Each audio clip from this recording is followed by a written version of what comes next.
வணக்கம் நண்பர்களே, welcome to my channel let's play fantasy. இன்னைக்கு நம்ம என்ன மேட்சுக்கான ப்ரெடிக்ஷன் பார்க்க போறோம்னா, வேர்ல்டு கப்ல 4வது மேட்சான ஸ்ரீலங்கா வெர்சஸ் சவுத் ஆப்பிரிக்கா மேட்சுக்கான ப்ரிவ்யூ தான் நம்ம பார்க்க போறோம். நீங்க நம்மளுடைய டெலிகிராம் சேனல்ல ஜாயின் பண்ணல அப்படின்னா மறக்காம ஜாயின் பண்ணிக்கோங்க. முக்கியமான அப்டேட் பிளஸ் ஃபைனல் டைம் எல்லாமே நம்மளுடைய டெலிகிராம் சேனல்ல ஃப்ரீயா கொடுத்துட்டு இருக்கோம். ஸோ மறக்காம ஜாயின் பண்ணி சப்போர்ட் பண்ணுங்க. லிங்க் டிஸ்கிரிப்ஷன் பாக்ஸ்ல இருக்குது. அதே போல நீங்க இன்னமும் ஃபோக்கஸ் 11 ஆப்ல ஜாயின் பண்ணலனா தாராளமா ஜாயின் பண்ணிக்கலாம். நீங்க வந்து என்ட்ரி ஃபீஸை வந்து மற்ற ஆப் கூட கம்பேர் பண்ணி பாத்தீங்கன்னாலே உங்களுக்கு ஒரு சாலிடான ஒரு விஷயம் தெரியும். ஸோ எவ்வளவு சேவ் ஆகுது அப்படிங்கறத நீங்க பார்க்கலாம். பெரிய கான்டெஸ்ட்ல இருந்து சின்ன கான்டெஸ்ட் வரைக்கும். அதே மாதிரி இதுல எல்லா ஆப்ஷனுமே அவைலபிளா இருக்கு. 10+1 5+1 புதுசா அறிமுகப்படுத்திருக்காங்க. 6 பிளேயர் செலக்ட் பண்ணி அதுல கேப்டன் வைஸ் கேப்டன் போடுறது ரொம்பவே யூஸ்ஃபுல்லா இருக்கும். நீங்க தாராளமா ட்ரை பண்ணி பார்க்கலாம். எல்லா முக்கியமான வேர்ல்டு கப் மேட்சுக்கும் ஃப்ரீ கிவ் அவே கொடுக்குறாங்க. ஸோ லிங்க் டிஸ்கிரிப்ஷன் பாக்ஸ்ல இருக்குது. ஜாயின் பண்ணாதவங்க ஜாயின் பண்ணிக்கோங்க. அண்ட் பிட்ச் ரிப்போர்ட்டை பொறுத்த வரைக்கும் இந்த மேட்ச் வந்து நியூயார்க்ல தான் நடக்குது. ஸோ பெருசா வந்து பாத்தீங்கன்னா இப்போ ஒரு ஆஸ்திரேலியா பிச்சு, ஒரு இந்தியா பிச்சு, அதுக்கப்புறம் வந்து பாத்தீங்கன்னா ஒரு ஸ்ரீலங்கால நடக்கக்கூடிய மேட்ச், ஒரு நியூசிலாந்து, இப்படின்னா கூட நம்ம வந்து பிச்சை வந்து ஓரளவுக்கு நமக்கு வந்து பரிச்சயமான கண்ட்ரிஸ். ஆனா நியூயார்க் அப்படிங்கிறது நம்ம வந்து இப்பதான் ஃபர்ஸ்ட் டைமே வேர்ல்டு கப் ஆடிட்டு இருக்கோம். ஸோ டைமிங்கும் வந்து பாத்தீங்கன்னா கொஞ்சம் மிஸ் ஆகுது. ஸோ இந்த மேட்ச் வந்து 8 மணிக்கு தான் ஸ்டார்ட் ஆகுது. ஸோ சில மேட்ச்லாம் வந்து பாத்தீங்கன்னா 5 மணிக்கெல்லாம் ஸ்டார்ட் ஆகுது, 6 மணிக்கெல்லாம் ஸ்டார்ட் ஆகுது. ஸோ எடிட் பண்றதுக்கு கொஞ்சம் கஷ்டமான விஷயம் தான். ஸோ இந்த பிச்சை பொறுத்த வரைக்கும் என்ன சொல்லியிருக்காங்க அப்படின்னு பாத்தீங்கன்னா, இந்த பிச்சு வந்து பாத்தீங்க அப்படின்னா ஓரளவுக்கு வந்து பாத்தீங்கன்னா நல்லாவே இருக்கக்கூடிய பிச்சு. அதாவது வந்து பாத்தீங்கன்னா இந்த நம்ம அடிலைட் ஓவல் இருக்குல்ல, ஸோ அந்த மாதிரி இந்த பிச்சும் வந்து ஓரளவுக்கு இருக்கும் அப்படிங்கிற மாதிரி நான் 2-3 இதுல பார்த்தேன். ஸோ அஃபிஷியலா எந்த ஒரு இதுவும் வரல நமக்கு. ஸோ அதனால நான் வந்து அஃபிஷியலா வர்றதுக்கு முன்னாடி சொல்லல. பட் இருந்தாலும் அடிலைட் ஓவல் வந்து பாத்தீங்க அப்படின்னா அதே மாதிரிதான் இந்த பிச்சோட தன்மையை வந்து இது பண்ணியிருக்காங்க அப்படின்ற மாதிரி சொல்லியிருக்காங்க. ஸோ அடிலைட்டை பொறுத்த வரைக்கும் நல்ல ஹை ஸ்கோர் போகக்கூடிய பிச்சா இருக்கும். நீங்க பார்த்திருப்பீங்க, நம்ம பிபிஎல் மேட்ச் தான் பார்த்திருப்பீங்க அதுல. ஸோ அந்த மாதிரி இருக்கும்னு வந்து சொல்லியிருக்கிறாங்க. ஸோ இப்போ வந்து 2 டீமுக்கான பாசிபிள் 11 வச்சு நம்ம வந்து ப்ரெடிக்ட் பண்ணலாம். ஸோ பெர்சன்டேஜ் கொடுத்துருக்கிறேன். அவங்க ஒரு மேட்ச் ஆடிட்டாங்க அப்படின்னா இந்த இடத்துல அவங்களோட ஸ்கோர் வந்துடும். நீங்க பயப்பட தேவையில்லை. ஏன்னா லாஸ்ட் இதுல வந்து ஸ்கோர் போர்டு போட்டே சொல்லி கொடுங்க. நீங்க சொல்லல, அவங்களோட ஸ்கோர் வந்து பாத்தீங்கன்னா இந்த இடத்துல இப்போ டிகாக்கு வந்து இந்த மேட்ச் ஒரு 60 ரன் ஸ்கோர் பண்றாங்கன்னா இந்த இடத்துல வந்து 70 ரன் 2வது மேட்ச் ஸ்கோர் பண்ண இந்த இடத்துல அப்படி வந்து பாத்தீங்கன்னா நம்ம வந்து கொடுத்துருவோம். ஸோ அடுத்து வந்து பாத்தீங்க அப்படின்னா நம்ம வந்து டைரக்டா ப்ரெடிக்ஷன் பார்க்கலாம். ஸோ ஃபர்ஸ்ட் வந்து பாத்தீங்கன்னா நம்ம எல்லாருமே வந்து பாத்தீங்கன்னா அந்த பெர்சன்டேஜ் அதிகமான உள்ள பிளேயர்ஸ் தான் ஃபோக்கஸ் பண்றோம். நான் வந்து இன்னைக்கு வந்து பெர்சன்டேஜ் கம்மியா இருக்கக்கூடிய பிளேயர்ஸ் வந்து ஃபர்ஸ்ட் அனலைஸ் பண்ணுங்க. ஸோ ஸ்ரீலங்காவை பொறுத்த வரைக்கும் தனஞ்சயா ஆடலாம், இல்ல அப்படின்னா வெள்ளலகே வந்து ஆடலாம். 2 பேர்ல யாராச்சும் ஒருத்தர் ஆடுறதுக்கான பாசிபிலிட்டி இருக்கு. தனஞ்சயா ஆடினார்னா அவர் வந்து ஒரு நல்ல ஒரு பேட்ஸ்மேன். அதாவது பாத்தீங்க அப்படின்னா ஒரு 25 ரன் பிளஸ் அடிச்சு கொடுக்கக்கூடிய ஒரு நார்மலான பேட்ஸ்மேன். பிளஸ் அதிகபட்சமா வந்து பாத்தீங்கன்னா ஒரு 2 ஓவர் வந்து தனஞ்சயா வந்து பவுலிங் எடுக்கிறதுக்கும் வாய்ப்பு இருக்கு. ஆனா 6% செலக்ஷனை விட அவர் வந்து நல்ல குட் மூவா நீங்க ட்ரை பண்ணலாம். அதே மாதிரி மேத்யூஸ் வந்து பாத்தீங்கன்னா 42% செலக்ட் பண்ணியிருக்காங்க. மேத்யூஸை பொறுத்த வரைக்கும் ரீசெண்ட் டைம்ஸ்ல நல்ல ஒரு ஃபார்ம்ல தான் ஆடிட்டு இருக்காரு. ஸோ நிஷன்கா இவங்களே பார்த்துடலாம். ஸோ நிஷன்கா குசால் மெண்டிஸை பொறுத்த வரைக்கும் நல்ல அதிரடி ஆடக்கூடிய பிளேயர் நிஷன்காலாம். அந்த பவர் பிளே 1 to 6 அந்த பவர் பிளே நின்றார் அப்படின்னா நல்ல ஸ்கோர் பண்ணி கொடுப்பாரு. ஆனா எல்லா மேட்சுமே கன்சிஸ்டன்சியா ஸ்கோர் பண்ணி கொடுக்க மாட்டாரு. அண்ட் குசால் மெண்டிஸை பொறுத்த வரைக்கும் விக்கெட் கீப்பிங் ஆப்ஷன்ல இருந்தாருன்னா உண்மையிலே நல்லா ஒரு இதா இருக்கும். திடீர்னு வந்து பாத்தீங்கன்னா சதிரா சய விக்ரமா கூட வந்து பாத்தீங்கன்னா விக்கெட் கீப்பிங் பண்ணலாம். ஸோ 2 பேர்ல யார் பண்ண போறாங்க நமக்கு ஸ்வேரா தெரியாது வேர்ல்டு கப்புக்கு. ஸோ அதனால விக்கெட் கீப்பிங் யார் வராங்களோ அவங்க வந்து பெஸ்ட்.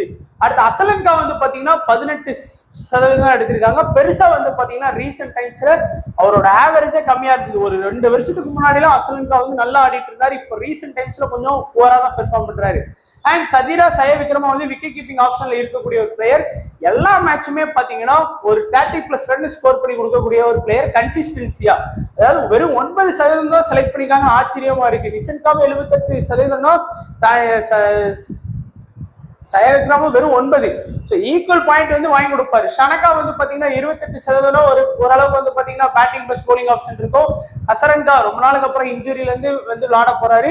பத்திரனா நம்ம எல்லாருக்குமே தெரியும் எப்படி ஆடுவாங்க. அதே மாதிரி வந்து பாத்தீங்கன்னா தில்ஷான் மதுஷங்கா வந்து நல்லா ஆடக்கூடிய ஒரு ஃபாஸ்ட் பவுலர்.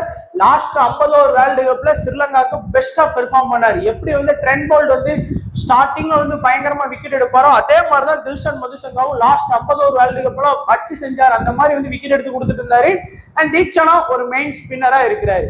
அதே மாதிரி இங்க சவுத் ஆப்பிரிக்காவை பொறுத்த வரைக்கும் டிகாக், ரீசா ஹெண்ட்ரிக்ஸ் 2 பேருமே ஹார்ட் ஹிட்டர்ஸ் தான். வந்தா வருது போனா போகுது அப்படின்னு ஆடக்கூடிய பிளேயர்ஸ் தான். இல்ல ரீசா கூட கொஞ்சம் பொறுமையா ஆடுவாரு. டிகாக் வந்து அதிரடி தான். அடுத்து மார்க்ரம் வந்து ஒன் பிளேயர், ரொம்ப நின்று நிதானம் ஆடக்கூடிய பிளேயர். ஆனா இந்த ஐபிஎல் சீசன்லாம் பாத்தீங்கன்னா அவருக்கு வந்து பெஸ்டான ஒரு சீசனா இல்ல, ரொம்பவே வந்து பாத்தீங்கன்னா ஸ்ட்ரகிள் ஆகி தான் ஆடிட்டு இருந்தாரு. மில்லர் வந்து நல்ல ஒரு மிடில் ஆர்டர், ஸோ ஒரு 40% பேர் எடுத்திருக்காங்க. அடுத்து கிளாசன் வந்து பாத்தீங்கன்னா நம்ம எல்லாருக்குமே தெரியும் எஸ்ஆர்எஸ்க்கு எப்படி இந்த சீசன் ஆடி கொடுத்தாரு. விக்கெட் கீப்பிங் ஆப்ஷன்ல இருக்காரு, நல்ல ஒரு ஆப்ஷன். அடுத்து டப்ஸ் வந்து பாத்தீங்கன்னா ஒரு நல்ல ஆப்ஷன்ல இருப்பாரு பேட்டிங்ல. ஸோ 6 பேட்டிங் லைனை போட போவாங்க.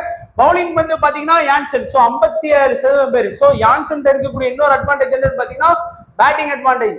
சப்போஸ் எதிர்பாராத விதமா சவுத் ஆப்பிரிக்கா டீம் வந்து டாப் பிளேயர்ஸ் அவுட் ஆயிட்டாங்கன்னா யான்சன் வந்து அன்னைக்கு வந்து ஒரு 15ல இருந்து 30 ரன் வரைக்குமே ஆடி கொடுப்பாரு. அடுத்து ரபடா நல்ல ஒரு ஃபார்ம்ல இருக்காரு. கோட்சி நல்ல ஃபார்ம்ல இருக்காரு. பிராட்மேன், ஸோ இவர் வந்து பாத்தீங்கன்னா இந்த எஸ்ஐ T20ல பயங்கரமா கலக்கினதுனால இவங்க ஒரு டீமுக்கு வந்தாரு. சவுத் ஆப்பிரிக்கா டீமுக்கு வந்து நல்லா பெர்ஃபார்ம் பண்ணாரு. வெஸ்ட் இண்டீஸ்க்கு அகைன்ஸ்ட் இப்போ 3 T20 ஆடினாங்க. அதுலயும் வந்து பாத்தீங்கன்னா நல்லாவே பெர்ஃபார்ம் பண்ணியிருக்காரு. சோ உங்களுடைய ட்ரம்பே வந்து பாத்தீங்கன்னா நீங்க பிராட்மேனா தான் இருக்கும். அடுத்து வந்து பாத்தீங்கன்னா சாம்சி வந்து ஆடுறதுக்கான வாய்ப்பு இருக்கும், இல்லைன்னா மகராஜ் கூட உள்ள வர்றதுக்கான வாய்ப்பு இருக்கும்.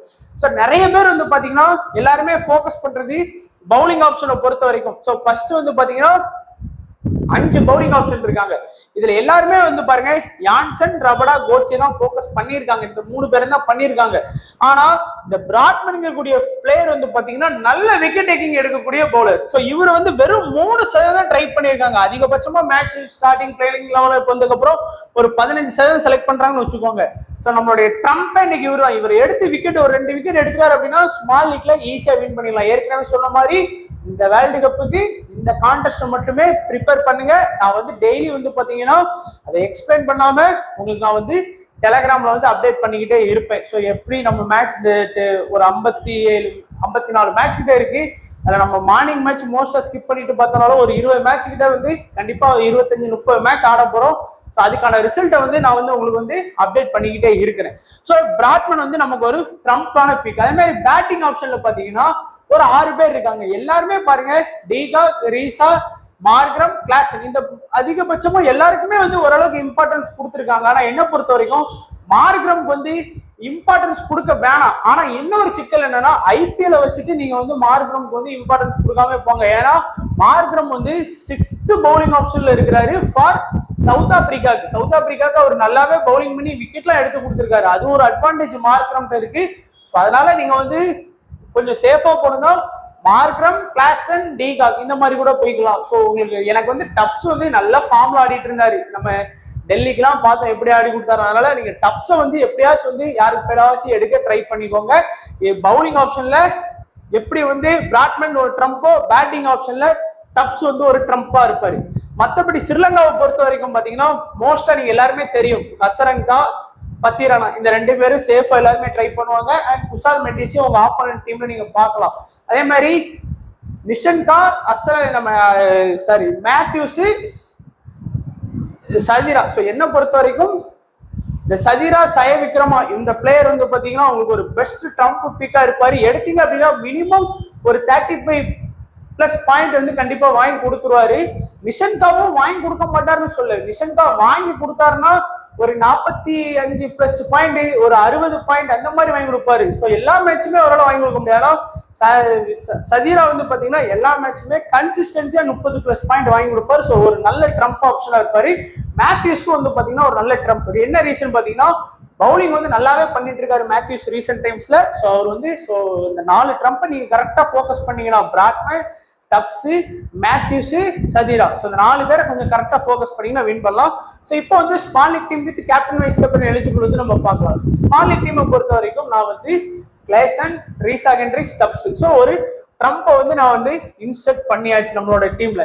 அதே மாதிரி வந்து பாத்தீங்கன்னா ஜான்சன், ரபடா, பிராட்மன், ஸோ 2 ட்ரம்பையுமே இன்செர்ட் பண்ணியிருக்கேன் நம்ம டீம்ல. இங்க பாருங்க சய விக்ரமா, குசால் மெண்டிஸ், ஸோ ஒரு ட்ரம்பை வந்து இன்செர்ட் பண்ணியாச்சு. ஸோ ஹசரங்கா, மதுசங்கா, பத்திரானா. ஏன் மதுசங்கா எடுத்திருக்கோம்? மதுசங்கா வந்து பாத்தீங்கன்னா வெறும் 9% தான். அவர் லாஸ்ட் 50 ஓவர் வேர்ல்டு கப் போய் பாருங்க எப்படி பவுல் பண்ணார் அப்படின்னு. அதாவது எதிர்பாராத விதமா அவர் பவுல் பண்ணி விக்கெட்லாம் எடுத்து கொடுத்தாரு. அந்த ரீசெண்டாக தான் மதுசங்காவை எடுத்திருக்கோம். அதனாலதான் அவர் வந்து எம்ஐ கூட ஃபோக்கஸ் பண்ணாங்க இந்த இதுல, பட் மிஸ் ஆயிடுச்சு, நேரம் சரியில்லை என்னமோ. அதுக்கப்புறம் வந்து பாத்தீங்கன்னா துஷாராவை எடுத்துட்டு வந்தாங்க. ஸோ அது மட்டும் இல்லாம நல்ல பவுலர்ஸ், நல்ல இனிஷியல்ல விக்கெட் எடுத்து கொடுக்கக்கூடிய பவுலர், நல்ல இனிஷியல்ல ஸ்விங் இருந்ததுன்னா 4 ஓவர் பவுலிங் பண்ணாருன்னா கண்டிப்பா 1ல இருந்து 2 விக்கெட் எடுத்துருவாரு. ஸோ ஒரு பேட்ஸ்மேன் வந்து 30 ரன் அடிக்கிறது ஈக்குவல் பண்ணிடுவாருங்கிற நம்பிக்கையில மதுசங்காவை ப்ரிப்பேர் பண்ணியிருக்கோம். கேப்டன் வைஸ் கேப்டன் பாத்தீங்கன்னா ஹசரன் கா வந்து உண்மையிலே நல்ல ஒரு கேப்டன் வைஸ் கேப்டனா இருப்பாரு. நல்ல இன்ஜுரி தான் இருந்தாலும் வந்து பாத்தீங்கன்னா இந்த UAE T20 தான் நல்லாவே பெர்ஃபார்ம் பண்ணி கொடுத்தாரு ஹசரன் கா. ஸோ ஹசரன் கா வந்து best captain vice captain eligible. நிறைய பேர் வந்து பாத்தீங்கன்னா யான்சனுக்குமே நீங்க வைஸ் கேப்டன் ஆப்ஷன் போகலாம். அதாவது ஃபர்ஸ்ட் பேட்டிங் அந்த மாதிரி வந்ததுன்னா நீங்க தாராளமா போகலாம். ஆனா நிறைய பேர் வந்து பாத்தீங்கன்னா கேப்டன் வைஸ் கேப்டனுக்கு வந்து கிளாஸ் ப்ரிப்பேர் பண்ணுவாங்க. பத்திரானா இந்த மாதிரி எக்ஸ்பீரியன்ஸ் பிளேயர் தான் வந்து பாத்தீங்கன்னா கேப்டன் வைஸ் கேப்டனா ப்ரிப்பேர் பண்ணுவாங்க. பட் நீங்க ஹசரன்கா ஜான்சன் போறது சேஃப். இல்லைன்னா ஹசரன்கா பவுலிங் ஆப்ஷன்ல கூட இந்த பிராட்மனை கூட நீங்க வந்து ஈஸியா ட்ரை பண்ணி பார்க்கலாம். அதே மாதிரி ஜெரால்டு கோட்ஸே வந்து நம்ம ட்ரை பண்ணல. ஸோ எல்லாரையுமே ட்ரை பண்ண முடியாது. ஸோ கொஞ்சம் பார்த்து கவனமா டீம் செட் பண்ணுங்க. குறிப்பா நான் சொன்ன மாதிரி இந்த கான்டெஸ்ட்ல மட்டுமே போடுங்க. வின்னிங் வந்து கொஞ்சம் இன்க்ரீஸ் பண்ணிக்கலாம் நம்ம இந்த வேர்ல்டு கப்புக்கு. ஸோ இதான் நம்மளுடைய ப்ரெடிக்ஷன். ஸோ வீடியோ கண்டிப்பா பிடிச்சிருக்கீங்க, பிடிச்சிருந்தா லைக் பண்ணுங்க, உங்க ஃப்ரெண்ட்ஸுக்கு ஷேர் பண்ணுங்க, மறக்காம நம்ம யூடியூப் சேனலை சப்ஸ்கிரைப் பண்ணிக்கோங்க. ஸோ வீடியோ பத்தியெல்லாம் நண்பர்களுக்கு நன்றி, வணக்கம், தேங்க்ஸ் ஃபார் வாட்சிங் நண்பா.